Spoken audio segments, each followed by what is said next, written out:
அனைவருக்கும் அன்பான வணக்கம். இது ஷார்ட் ஸ்டோரி ஸ்மார்ட் சக்சஸ். நான் உங்கள் சண்முகம். வாரந்தோறும் புதன்கிழமை, ஞாயிற்றுக்கிழமை 2 நாள் இந்த வீடியோ யூடியூப்ல டெலிகாஸ்ட் ஆகுது. முழுவதுமாக பாருங்கள். உங்களுக்கு பிடிக்கும், லைக் பண்ணுங்க, மற்றவர்களுக்கு ஷேர் பண்ணுங்க. இந்த வீடியோ குறித்த கருத்துக்களை கமெண்ட் பண்ணுங்க. வாழ்க்கையில் ஜெயிக்கணும் அப்படின்னா எதிர்காலத்தை பற்றிய ஒரு கனவு தேவை, கடினமான உழைப்பு தேவை. இந்த 2 தகுதி தான் ரொம்ப பேசிக்கான தகுதி. இந்த 2 தகுதி இருந்தது அப்படின்னா யாராலையுமே வாழ்க்கையில வெற்றி அடைய முடியும். ஏறக்குறைய ஒரு 800 வருஷத்துக்கு முன்னாடி அப்போ நம்முடைய நாட்டிற்கு அண்டை நாட்டிலிருந்து நிறைய பேர் படையெடுத்து வந்தாங்க. பர்டிகுலராக சொல்லணும் அப்படின்னா இந்த சுல்தான் அப்படின்னு சொல்லக்கூடிய அந்த ஆப்கான் பகுதியிலிருந்து நிறைய பேர் நம்மளுடைய நாட்டுக்கு படையெடுத்து வந்தாங்க. அப்படி படையெடுத்து வந்த நபர்கள் எல்லோருமே நிறைய விஷயங்களை நம்மளுடைய நாட்டுக்காக பண்ணியிருக்காங்க. நிறைய விஷயங்கள் இங்கேருந்து எடுத்துகிட்டு போயிருக்காங்க.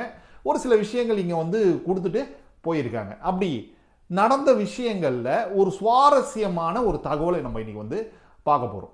இந்த 800 வருஷங்களுக்கு முன்னாடி ஒரு ஆப்கான்ல ஒரு பழக்கம் இருந்தது. எல்லா ஊர்லயுமே இருந்த பழக்கம் தான் அது. அந்த காலகட்டத்தில் அடிமைகளை விற்பாங்க. அடிமைகள் அப்படின்னா சின்ன சின்ன பசங்க அந்த போர்ல இறந்து போன பெற்றோர்கள் இருந்தாங்க அப்படின்னா அவங்களுடைய குழந்தைகளை யாரோ ஒருத்தர் எடுத்துட்டு போயிட்டு அடிமையா விற்பாங்க. அந்த அடிமை வம்சம்னே அவங்க ஒரு பழக்கம் இருந்தது. இந்த அடிமைகளாக இருந்த ஒரு குழந்தைய அந்த நபர் ஒருத்தர் வாங்குறாரு, ஏலத்துல வாங்குறாரு. ஒரு ஏழையான ஒரு பையன். அந்த பையனுடைய பேர் குத்புதீன் அப்படின்றது அந்த பையனுடைய பேரு. யார் வாங்குறா அப்படின்னா ஆப்கான்ல இருக்கக்கூடிய ஒரு வியாபாரி வாங்குறார். அந்த வியாபாரி யாருக்கு விற்கிறாருன்னா ஒரு பேராசிரியருக்கு விற்கிறார். அந்த பேராசிரியர் திருப்பி என்ன பண்றாருன்னா இன்னொரு வியாபாரி கிட்ட விற்கிறார். இந்த வியாபாரி என்ன பண்றாருன்னா கஜினி அப்படின்ற ஒரு ஊருக்கு அந்த பையனை கூட்டு போறாரு. எதுக்காக கூட்டு போறாருன்னா அங்க ஒரு சந்தையில இந்த பையனை வித்தா நல்ல காசு கிடைக்கும் அப்படின்னு சொல்றாங்க.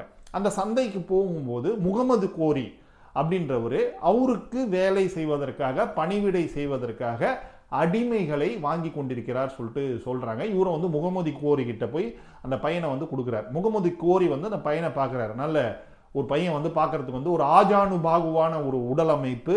அப்புறம் அவனுடைய கண்கள் ஒரு துருதுருப்பான ஒரு கண்களை பார்த்த உடனே முகமது கோரிக்கு அந்த பையனை பிடிச்சிட்டு கூட கூட்டு போயிடுறாரு. அடிமையா வாங்கிட்டு நல்ல காசுக்கு அந்த பையனை வித்துட்டு அந்த வியாபாரியும் போயிடுறாரு, முகமது கௌரியும் கூட்டு வந்துடுறாரு.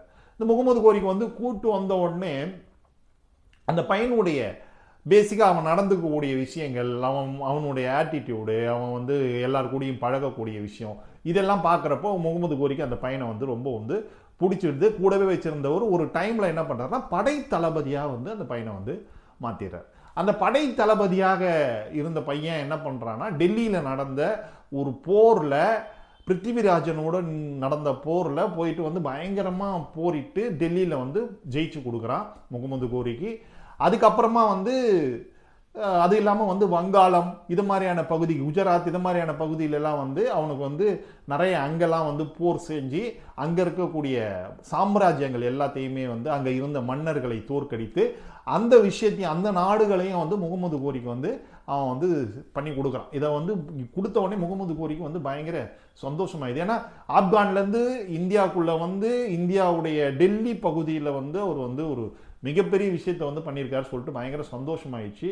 முகமது கோரி என்ன பண்றாருன்னா அவர்கிட்டயே, அதாவது அந்த குத்புதீன் கிட்டேயே இந்த சாம்ராஜ்யத்தை எல்லாத்தையுமே கொடுத்துட்டு அவர் திருப்பி நான் ஆப்கான் போறேன் அப்படின்னு ஆப்கான் போறார். போற வழியில அவரு இறந்துடுறாரு. ஏதோ ஒரு ஆக்சிடென்ட்ல அவர் இறந்துடுறாரு. சிந்து நதிக்கரையில இறந்துடுறாரு.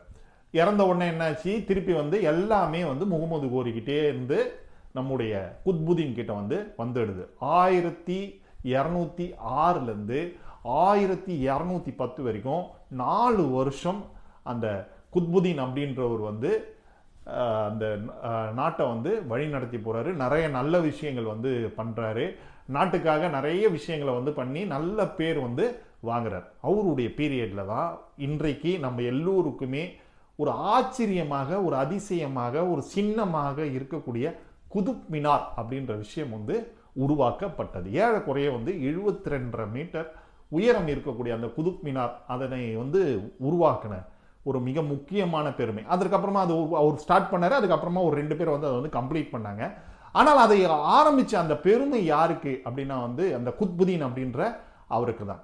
இதை எதற்காக வந்து நான் வந்து இன்னைக்கு வந்து உங்ககிட்ட சொல்லணும்னு நினைச்சேன் அப்படின்னா, குத்புதீன் அப்படின்னு சொல்லிட்டு ஒரு நபரை வந்து நம்ம வந்து பேசும்பொழுது நமக்கு முதலில் ஞாபகம் வரக்கூடிய விஷயம் குதுப் மினார் அப்படின்ற விஷயம்தான். குதுப் மினாரை பற்றி நீங்கள் எங்கே யோசிச்சு பார்த்தீங்கன்னா அதுக்கு பேஸ்ன்னு சொல்லிட்டு ஒருத்தர் இருப்பாங்கல்ல, அது யாருன்னு பார்த்தீங்கன்னா குத்புதீன் தான்.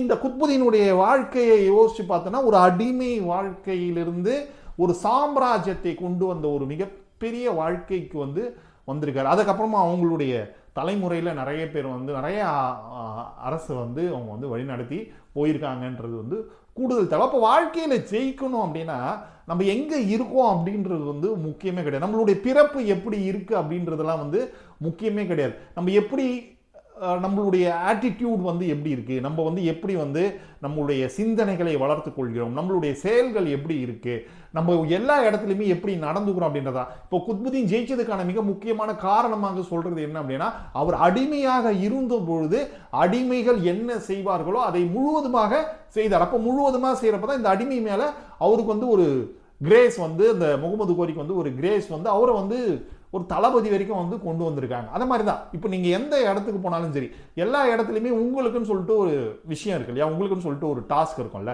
அந்த டாஸ்க்கை மட்டும் முழுவதுமாக கம்ப்ளீட் பண்ணுங்க. உங்களுடைய டாஸ்க்கை நீங்கள் பர்ஃபெக்டாக கம்ப்ளீட் பண்ணீங்க, உங்களுடைய ஆட்டிடியூடை சரியான முறையில் வளர்த்துக்கிட்டீங்க அப்படின்னா கண்டிப்பாக நம்முடைய வாழ்க்கையில் எல்லோருடைய வாழ்க்கையிலுமே வெற்றி அப்படின்றது ரொம்ப சுலபமான விஷயம்தான்.